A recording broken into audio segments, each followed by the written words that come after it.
Assalamualaikum warahmatullahi wabarakatuh. Selamat pagi anak-anak hebat. Pagi ini kita akan mempelajari tema 4, berbagai pekerjaan, subtema 3, pembelajaran 3 hingga 6. Tujuan pembelajaran kali ini adalah yang pertama, kalian dapat mengetahui manfaat mengelola barang bekas. Yang kedua, dapat menjelaskan cara mengelola sampah. Yang ketiga, dapat menjelaskan unsur-unsur yang terdapat pada cerita. Keempat, dapat menceritakan proses terbentuknya pakaian. Kelima, dapat menyebutkan berbagai bidang pekerjaan yang terkait di dalamnya. Pekerjaan ibu temanku adalah pengrajin cenderamata dari barang-barang bekas. Ingin tahu lebih lanjut tentang pekerjaan itu? Seorang pengrajin barang bekas mengelola barang bekas atau sampah menjadi benda yang bisa dijual dan menghasilkan uang. Memanfaatkan barang-barang bekas menjadi sesuatu yang bernilai merupakan pekerjaan yang mulia. Di samping dapat mendatangkan uang, juga dapat menjaga lingkungan dari pencemaran yang berdampak buruk bagi kehidupan. Pemanfaatan dan pengelolaan sumber daya alam akan menghasilkan buangan yang disebut limbah. Limbah merupakan sisa atau buangan yang dihasilkan baik dari kegiatan produksi maupun kegiatan rumah tangga yang dapat menyebabkan polusi atau pencemaran lingkungan. Berdasarkan wujudnya, limbah itu terbagi menjadi dua, limbah padat dan limbah cair. Limbah padat contohnya plastik, botol, kaleng, kain, kaca, dan lain-lain. Sedangkan contoh dari limbah cair adalah air bekas cucian pakaian, air bekas mencuci beras, air bekas limbah pabrik, dan lainnya. Semua limbah tersebut dapat mengakibatkan pencemaran lingkungan. Oleh karena itu, kita harus menanganinya dengan bijak. Yuk sekarang mari kita pelajari cara penanganan limbah padat yang ramah lingkungan atau yang kita kenal dengan istilah reduce, reuse, recycle, dan replace. Reduce, yaitu mengurangi penggunaan barang yang menghasilkan sampah. Contohnya, menghindari pembelian air mineral kemasan, mengurangi penggunaan kemasan barang, dan menggunakan kedua sisi kertas untuk menulis. Yang kedua, reuse, yaitu memakai kembali barang-barang yang sudah digunakan. Hindari penggunaan barang sekali pakai. Contohnya, menggunakan kembali baju lama. Ya, misalnya baju bekas kakaknya kalau masih bagus masih bisa digunakan. Yang kedua, menggunakan kembali barang bekas untuk pot bunga. Misalnya menggunakan kaleng bekas atau botol mineral bekas untuk pot bunga. Menggunakan kembali botol kaca untuk menyimpan minyak. Yang ketiga, recycle. Recycle artinya mendaur ulang barang-barang yang telah digunakan. Contohnya, membuat pajangan dari botol bekas, membuat tisu dari kertas bekas, dan membuat tikar dari plastik bekas kemasan makanan. Yang terakhir ada replace, atau mengganti barang sekali pakai dengan barang yang dapat dipakai berkali-kali atau tahan lama.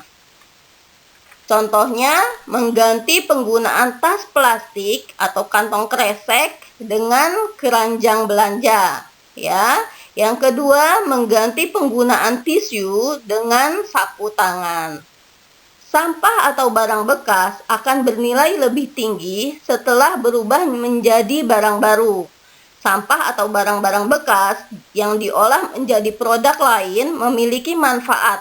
Contoh, mengolah barang bekas menjadi kotak tisu, gantungan kunci, dan lain-lain. Pada pertemuan kemarin, kita telah mempelajari unsur-unsur cerita. Sekarang, mari kita pelajari lebih lanjut. Unsur-unsur cerita terdiri dari tema, tokoh, watak atau sifat tokoh, latar cerita, awal dan akhir cerita, dan amanat atau pesan moral. Apa ya yang dimaksud dengan unsur-unsur cerita? Unsur-unsur cerita adalah unsur-unsur yang mempengaruhi terbentuknya suatu cerita. Kali ini kita akan mempelajari keenam unsur yang terdapat dalam cerita. Yang pertama adalah tema. Tema adalah pokok pikiran yang mendasari jalannya cerita atau gagasan pokok yang mendasari jalannya cerita tersebut. Yang kedua yaitu tokoh. Tokoh merupakan pelaku atau orang yang terlibat dalam cerita. Tokoh terbagi menjadi 3, ada protagonis, ada antagonis, dan ada tritagonis. Tokoh protagonis merupakan tokoh atau pemeran yang mempunyai sifat yang baik.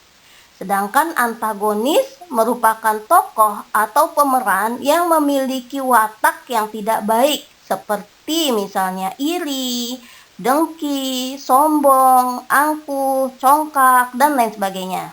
Nah, sedangkan tritagonis merupakan tokoh penengah antara tokoh protagonis dan antagonis.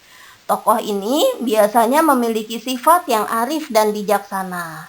Nah, yang ketiga dari unsur-unsur cerita ada watak atau sifat tokoh. Watak atau sifat tokoh adalah sifat dasar manusia yang dapat mempengaruhi tingkah lakunya. Contohnya baik hati, ramah, murah hati, sombong, iri, pemarah, dan lain sebagainya. Yang keempat yaitu latar cerita. Latar cerita adalah segala petunjuk atau keterangan yang berkaitan dengan tempat, waktu, dan suasana yang terdapat dalam cerita. Latar cerita dibedakan menjadi 3, yaitu latar tempat yang pertama, atau keterangan tempat, lokasi, di mana tempat terjadinya sebuah peristiwa di dalam cerita. Contohnya, misalnya di hutan, di sungai, di taman, dan lain sebagainya. Yang kedua, latar waktu.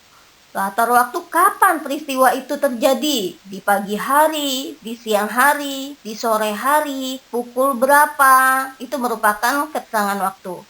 Yang ketiga, latar suasana. Latar suasana itu seperti keterangan suasana, seperti ramai, sepi, sedih, dan lain sebagainya. Nah, untuk unsur yang kelima yaitu awal dan akhir cerita.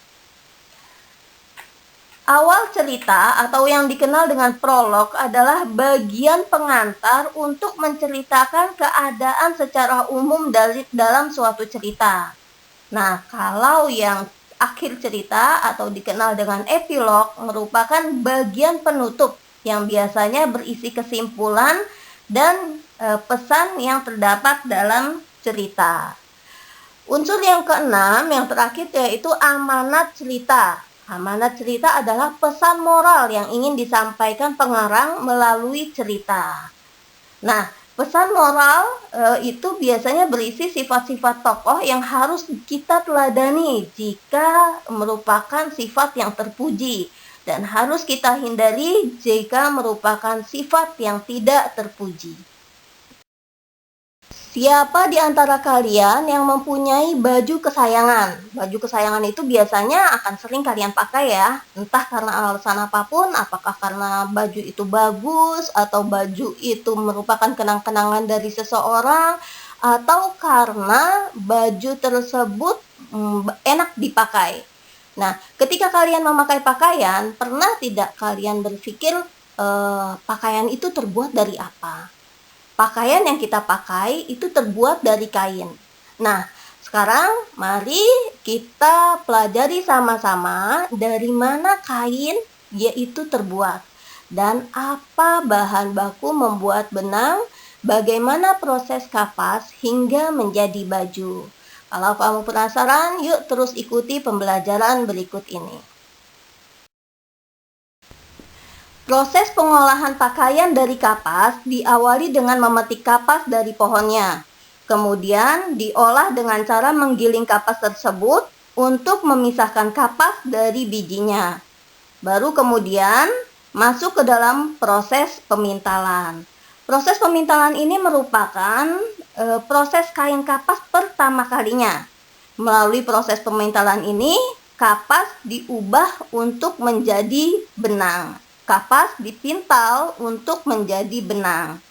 Benang kemudian ditenun dengan menggunakan alat tenun yang disebut gedokan sehingga menjadi kain. Kain yang dihasilkan dibawa ke penjahit yang akan membuat pola baju sesuai dengan model dan ukuran yang diinginkan. Kemudian dijahit sehingga menjadi sebuah baju yang siap untuk digunakan.